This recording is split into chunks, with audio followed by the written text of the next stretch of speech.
So just I'm going to introduce myself really quickly. I know there's people on the call that I've met before. I've probably spoken to most of you or emailed you at some point. But my name is Siobhan O'Connor and I'm the Legacy Manager here in Concern. And I look after legacies, which is a type of funding which is extremely important for our work because it allows us to plan for the future and it helps us kind of for future planning to make sure that we can continue to do our life-saving work overseas. Before we start, I'm just going to give you a brief overview of the event. We have Dominic McSorley, who is our CEO, who is going to talk about our work overseas.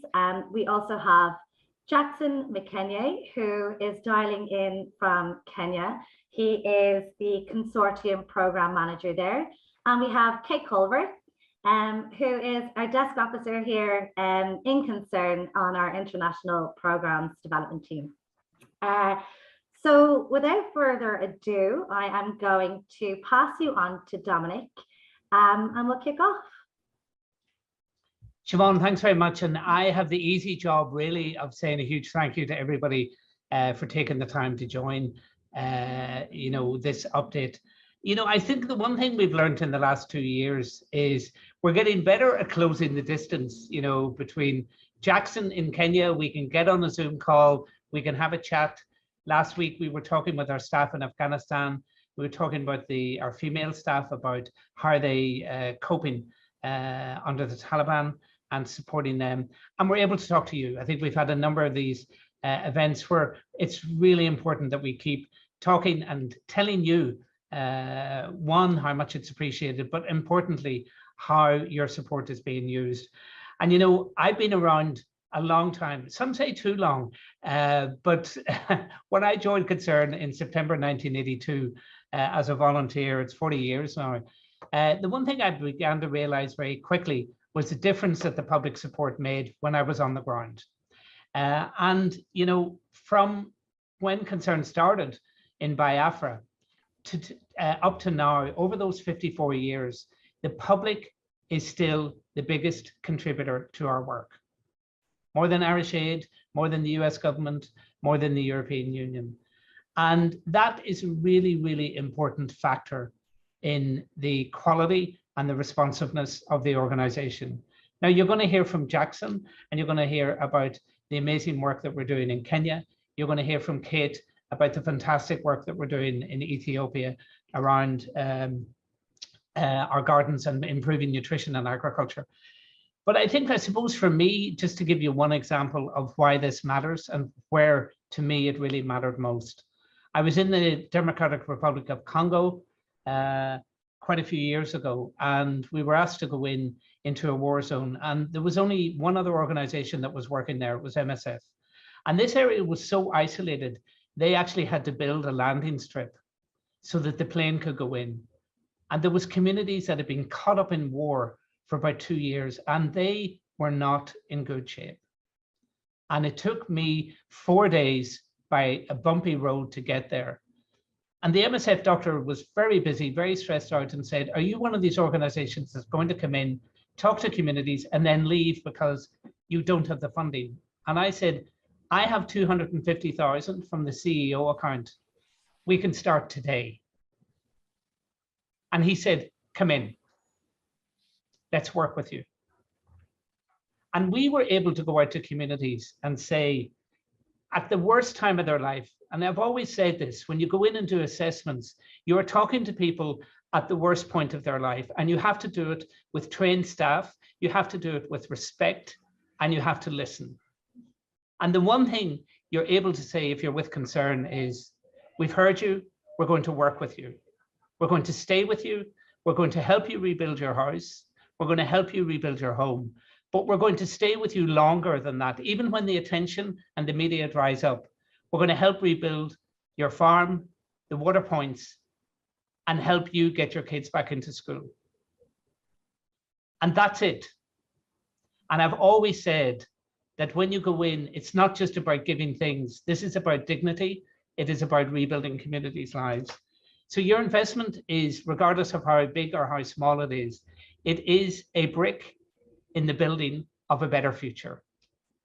And I want to say a huge thank you for taking the trust with us and for staying with us, because it's a tough world out there in a post-COVID world with hunger rates rising, but we're on the ground and we're there with your support. Thanks very much. Thank you so much, Dominic. So next we're going to pass you on to Jackson in our Nairobi office, who has a lovely presentation for you.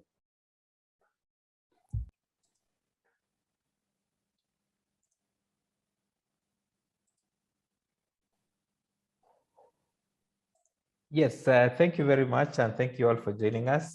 This is Jackson, all the way from Nairobi, Kenya. It's 8 p.m. in Nairobi, so happy to be joining you. Nairobi, Kenya is a country in Africa, East Africa to be specific, country of around 50 million people. 50 million of people who have half of their land generally on drought at least every 2 years. So you can say because 80% of our land is a semi-arid region, and most of those people in those arid region depend entirely on pastoralism. And this is Kenya for you, so that we all see how our country looks like, divided into 47 smaller units called counties. And I'll be presenting to you a case of Tana River County. It's a county in the northern coastal region of the country, where we do our climate resilience work, which to date has shown immense successes if we invest more. So just a background on our drought situation. You know, Kenya up to the 90s had a predictable climate where we could get drought after every 10 years. However, from 2001 onwards, we've been having drought at least every 5 years. So before these communities recover, we're seeing them moving back into another drought. So the recovery of their assets are being destroyed over and over again. For the recovery, they'll be able to gain again, so they lose their livestock and they lose their crops. So this is a scenario from Tana River. You're seeing our good women here trying to till the land. And this is the second grid is about the produce they're producing. This is the produce of green grams. Green grams is a very nutritious food and very liked by the communities in Tana River. So once these women produce, you can see the third frame, what it does. It is a woman trying to measure the mark for the child. And we will see from the work we've done for the last 1.5 years, we have been able to reduce malnutrition for the area we are targeting. At least if you target an area worth around 20 acres of land, be able to reduce malnutrition from 4% to 0.9% in a period of 1 year. And that is how investment in agriculture and climate smart agriculture has done to this population. So I'll demonstrate to you in a video what it means for us to invest in climate resilience for the communities in Tana River. Have a listen.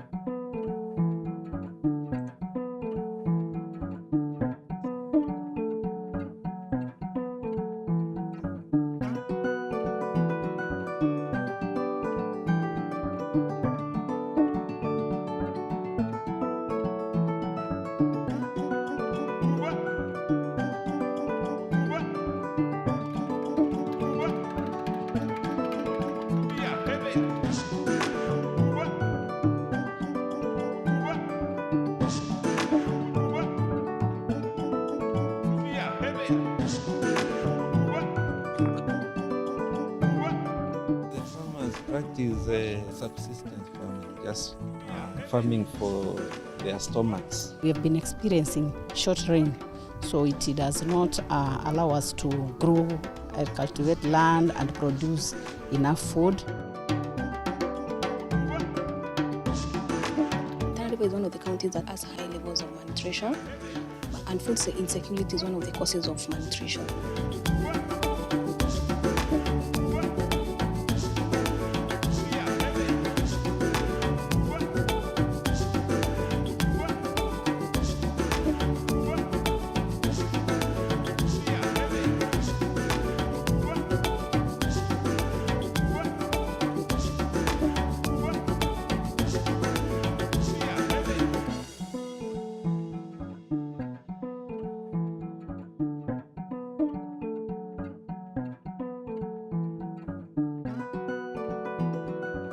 We have a lot of water. The river flows right across the whole county. So the potential is there, the land is there, and the people are there.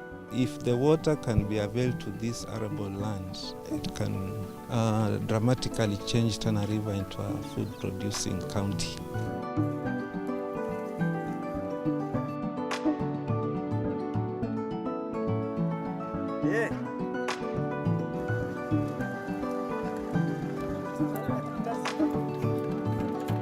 Mbeleni tulikuwa tumfukaji, tulikuwa tunahama msituni. Saa hizi tumeingia mambo ya grupu ya kulima. Sisi kile tunaweza sema ni manufaa hapa kwetu, tayari katika ile hali ya kusema kutegemea chakula cha wafadhili, saa hizi imepungua. To an extent sisi saa hizi watu wanajitegemea kimaisha.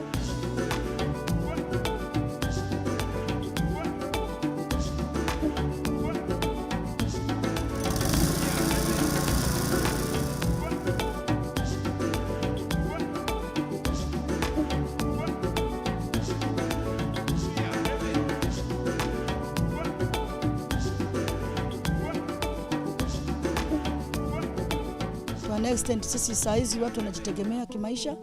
Tunapanda sasa, venye tulivuna msimu wa kwanza, tukavuna msimu wa pili, tumeweza kuuza.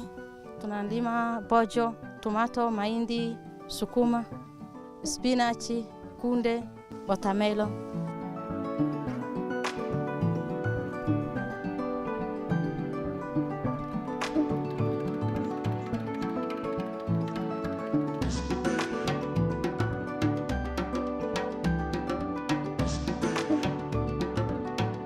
We don't have even the malnutrition cases. It has really gone down. Na sasa hii tuko na maono ya kwamba in the next 2 years or 1 year tutakuwa tunaizidisha mpaka tutakuwa tunaweza jikimu kimaisha hata kama kutakuwa na ufadhili wowote.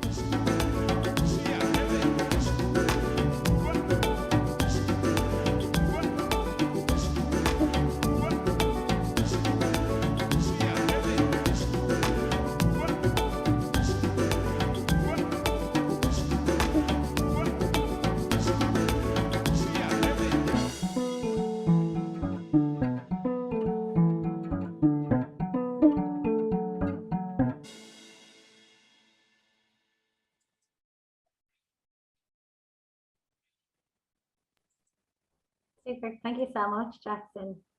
Thank you very much. Now you can see the community voices on how much investment in resilience has done to them.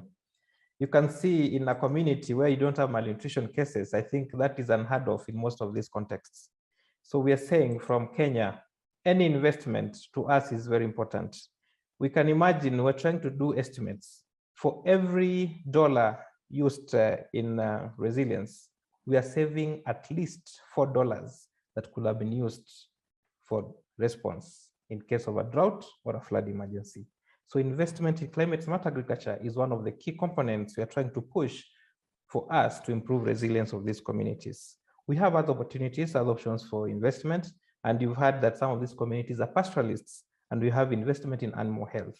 If 80% of the land mass is managed by pastoralists, and 75% of the cattle herds are had or owned by pastoralists, what can investment in animal health do to these communities? And this contributes to 13% of the Kenyan GDP. And the GDP of Kenya is $100 billion. We have water resources, both permanent and man-made. We're talking about boreholes, which are greatly depended upon by these communities. Investment in such infrastructure will help these communities unlock their potential. The markets. We have great opportunities. You saw Tana River is a county that is linked directly into the ocean. We have one of the largest ports being built in Lamu that will be able to transport whatever produce you're getting from this county to the rest of the world and to the rest of the country. So I'll leave you with one quote from our community. Whenever we harvest green grams, the households and the market in the county has enough supplies to cater for everyone. The price might be low. However, this is affordable for everyone. I leave it there, and thank you very much for listening to me. Thank you so much, Jackson. It's such a beautiful video, and it's really amazing to be able to see like firsthand the impact that our funding is having in Kenya. It's absolutely amazing. Thank you so much. I am now going to pass you on to Kate Culver. As I mentioned, Kate is a desk officer here in Concern in our International Programs Department. Thank you so much, Kate. Hi. So I'm going to, sorry, I'm just checking. Yeah, so I'm just going to tell you a bit about our home gardening program in Gambela, Ethiopia. Gambela is on the western side of Ethiopia, and as you can see, it borders South Sudan.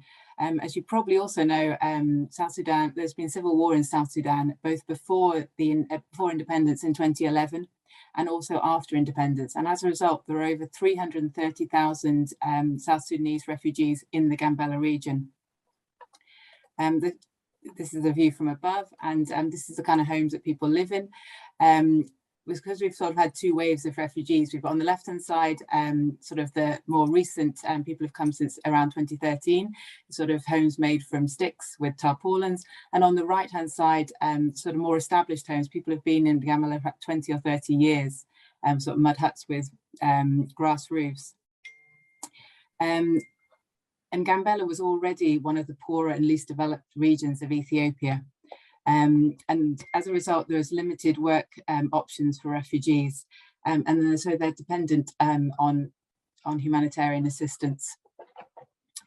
Dependent on humanitarian assistance, and that means WFP food rations. So people get a ration per person per day, and this is normally made up of sorghum, beans, iodized salt, CSB, which can be made into, corn soy blend that can be made into a porridge, and vegetable oil. And as you can see here, this is Nianat and her family, and this is her eating her WFP food ration with her family.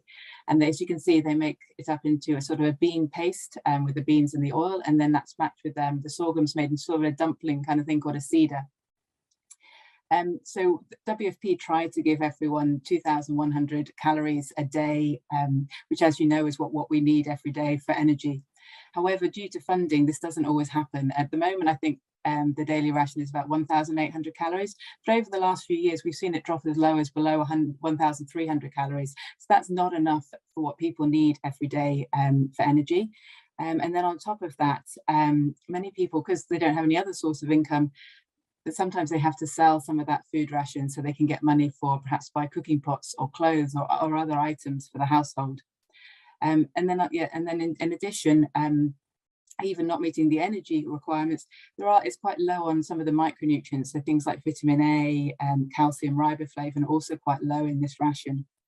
And as a result, this is Niaremi and her 8-month-old son Parnath. And when she was weaning Parnath, he got sick. And so she was able to bring him to a concern centre. And this is the MUAC that I think Jackson was showing you. So you can see Parnath was malnourished. Now, thankfully, we had the Concern Centre. We've got Rebecca here, our community health worker, who was able to see Parnath and treat him and give him the famous plumpy nut that I'm sure you've heard lots about. And as a result, Parnath is now back to full health. But the Concern team down in Gambela are saying, well, we don't want people to get malnourished in the first place. And it's great that we're there, but wouldn't it be better if we could empower the refugees to be able to grow some food themselves and to sort of fill in those micronutrient gaps and give some more energy into their households. And so we decided to try home gardening, first with a pilot, and then since we've scaled it up. So this is Niabiel and her sons Winiu and Chini. And as you can see around their house, there's a bit of space. And actually we found out that around most of the houses, as you probably saw from that aerial view that was shot by in my original slides, there's about 100 square meters on average around people's homes. So there is space for growing. So we started with some demonstration gardens. We got some experienced agricultural staff.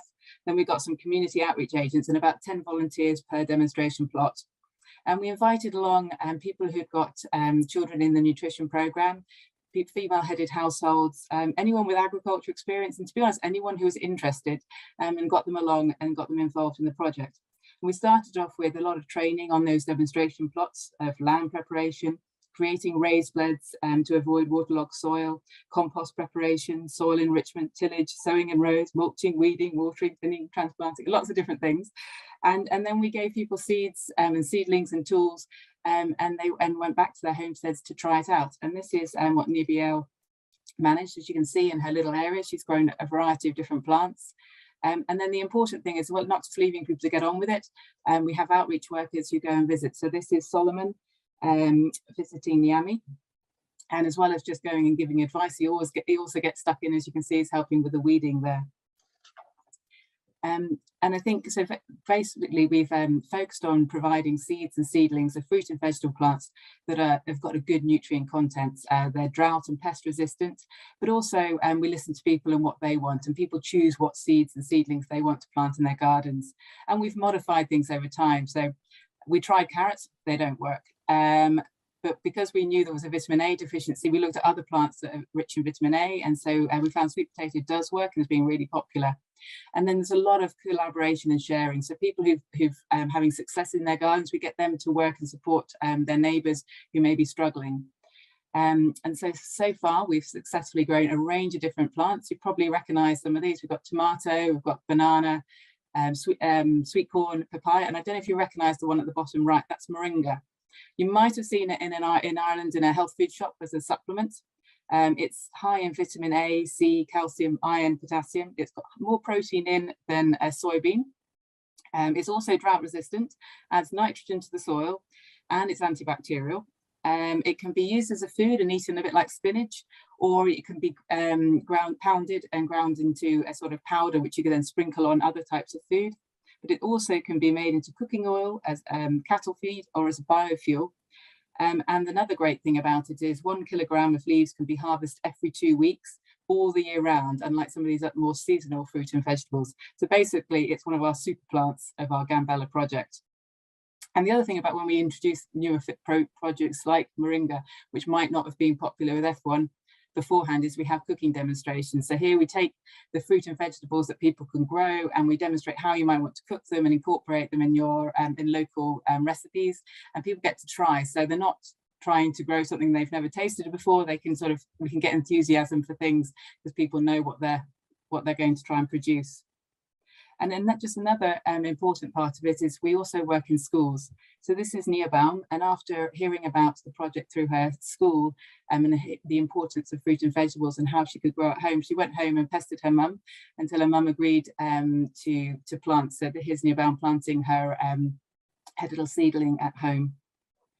And so just to see how we were doing, we did a survey, and we found that nearly all of people in the project were able to produce fruit and vegetables to supplement their family's diet, providing vital nutrients and extra calories to their family's diet.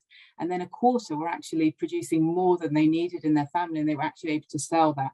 And then they were using that money to perhaps buy other kinds of foods, so things like meat or eggs or milk for their family, or also those non-food items that I mentioned before, like cooking pots and clothes. And so what next? So we're now looking to how we can develop this further, and we're sort of trying multi-story gardening. So these sack gardens, this is Swiss chard, and the benefit of this, of course, it takes up less space. You can get more out of a small area, but also it's good. We've had a lot of erratic rainfall in Gambella, a bit like Jackson was saying in Kenya over the last few years, and this sack garden makes the best use of water. And then we've also been branching out into other livelihood options, and we've sort of looked at supporting people with nets and boats to fish in the local river, and also training people in beekeeping. So that's a very whistle-stop tour of our project in Gambella, and I'll hand you back to Siobhan. Okay, thank you so much. And a really comprehensive presentation there as well, lots and lots of information. I'm going to open it up now. We have a couple of minutes here at the end if anybody does have any questions. If you can just have a look down, there's a Q&A box there, and you can pop them in. We'll do our best to answer them. But just before, pop your questions in anyway, but I actually have a question, if that's okay. Kate and Jackson or Dominic, is there like a wider benefit then to the climate smart agricultural programs? You know, if for the people who obviously it's supplementing their diets, but for the people then who can also generate an income, what does that mean for the families, and what does it mean for the children? And does it mean that maybe like can children go to school then because they're not being held back, or are there wider benefits to this? I'll just jump in with one example. We did a study in Malawi a number of years ago, and Trinity came in, and it was really looking at the impact of Climate Smart, which is labor saving, and it's mainly focused on women. And it was, what was the big advantage for them? And one of the things they came out with, they said that these new techniques reduced labor, and women saved 34 days a year. And it was extraordinary, because that's 34 days that they can then choose to do something else. And you know, this isn't a gift, it's actually a right that people should be allowed to take time off. And it was one of the things that the women said to me, you know, we're increasing our productivity, we're able to send our kids to school, and we have 34 days up. And I can tell you something, they spent those 34 days trying to do other things to ensure that their kids were going to school. But that was a really tangible benefit that I saw. There's a question in here. How do you supply water in places where there are droughts? Yes, I can come in. I think in our 80% of land in Kenya, it means it's an arid area, and more than 70% of the population depend on borehole. Borehole is either dug deep well or a shallow well. So that's how they use the water. The water is done in a multi-use water system, where we have water for livestock, where it's done with a very nice drinking area, water piped closer to some of the households for household consumption, and water pipeline done closer to where they can do gardens. And that's how we supply water to households to use for their multiple uses. Thank you so much. There aren't any other questions in there at the moment. I'll just give it another couple of seconds. But I just want to thank you all so much for your presentations, Dominic, Jackson, and Kate. I think they were really, really informative, and a great kind of representation of the work that Legacies allow us to do. And I think we could possibly maybe wrap it up there with a lovely heartfelt thank you from all of us to you. Just one question after popping in here, sorry. So we are all conscious of the great hunger problems in East Africa. Well done on your projects. It's great to hear about the programs, and so good to hear about the water from Jackson. There you go. Thank you very much. Perfect. So without any other questions, I think we will wrap it up. And this is a thank you from all of us here in Concern to everybody who's here on the call and to all of our supporters. So thank you so much for taking the time to come and join us today. See you later. This is an important message. To those who say that everything is terrible and getting worse by the day, we beg to differ. Today, the average life expectancy for babies born in our world is 73. When I was a baby, it was 50. Fewer children are dying in infancy than even before. Fewer women are dying in childbirth. More girls are finishing primary school. More women are involved in politics and in public life than ever before. Fewer people are contracting TB, HIV and cholera than ever before. More people have access to clean water and proper sanitation. More people have access to electricity than ever before. 5 million trees are being planted every day. In 2021, polio was eliminated from Africa. Jacqueline in Burundi planted a market garden. Kristen and Lucy started a new peanut business in DRC. Sihan from Syria became a beekeeper. And we finally got the vaccine for malaria. In 2021, the humanitarian community reached more people than ever. And by the end of this day, thousands of families around the world will have lifted themselves out of poverty. Much of this progress has been made possible because of people like you. We think there is a lot to be thankful for. And so we say, thank you. Thank you. Thank you. Thank you. Thank you. Thank you. Shukran. 감사합니다. Dera Merbani. Madase. Murakoze chani. Garam Mahagat. Thank you. Thank you. Thank you.